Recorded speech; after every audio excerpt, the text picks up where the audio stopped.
on this. So how many years have you been teaching? Okay, so I've been teaching 16 years. I started, actually, my first year was a Title I teacher. And then I got placed in 5th grade, and then 4th, and then I taught a split. And then after that, I've been teaching 4th grade.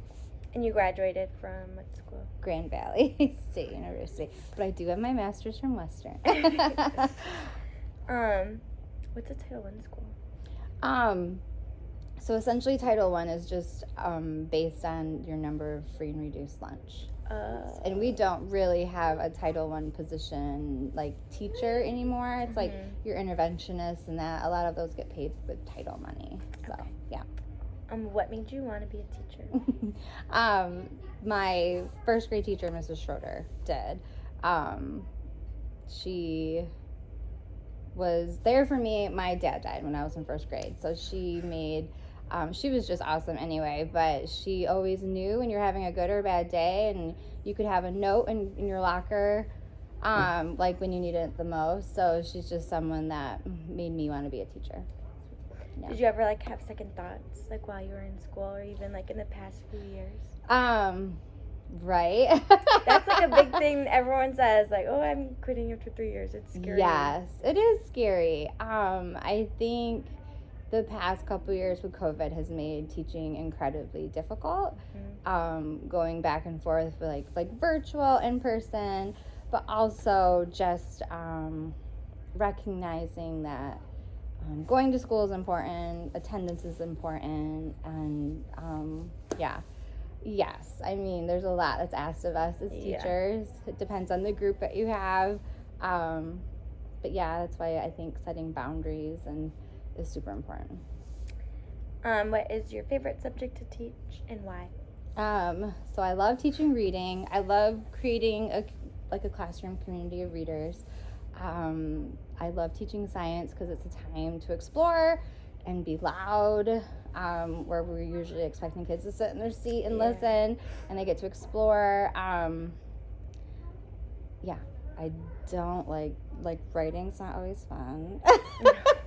I don't mind opinion writing. I don't mind informative. It's usually fun because they're learning something. But narrative is difficult only because some kids like have great ideas and they're creative, and it's so hard for kids that just get stuck and they're like, I don't know what to write. And even when you help them, it's tough. And then it sounds like you do book groups. Is that what you do? You just have how do you decide? Is it based on their reading level or? So I base my lit circles on interest. Okay. Some do reading levels, but I always whatever books I choose, I always have audiobooks or other ways if it's too difficult. But I present 6 or 7 books like with book talks, and then I give them Post-its and they get to choose their top 2. And then it's kind of a lot of work, but top 2, and then I place them in groups, and then they're able to read in groups. We meet once a week, we set page goals, and we answer questions, and then it gets a little tricky. I mean, it's motivating for kids that aren't big readers. Yeah. But for the kids that love to read, it is fun too. And it's awesome when they're like, can we keep going?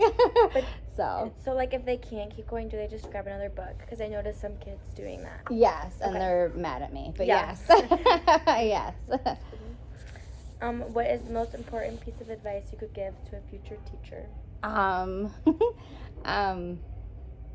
Creating boundaries for yourself, because we definitely get wrapped into this and it becomes our life, but it's our job, and that's hard because we care a lot.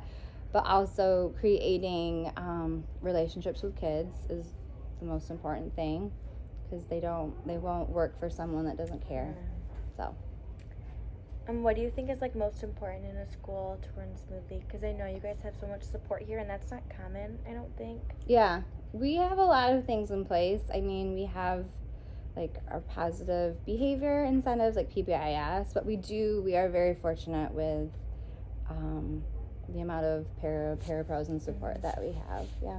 And then what is your best classroom management skill? I've had a lot of them, and it's changed over the years. We don't have cards or anything up anymore because it's embarrassing, it's degrading, but I guess just whatever you choose, you just have to follow through with it, and holding students accountable for their behavior, but also in a kind way, which is hard. What kind of like positive incentives do you use? We mostly use our pause tickets here, and we do our best to pass them out when we see positive behavior. And we have a prize box, a weekly drawing in my class, and then we have a school weekly drawing, and then we recognize positive behavior with assemblies as well. There's no way that was 10 minutes. I'm just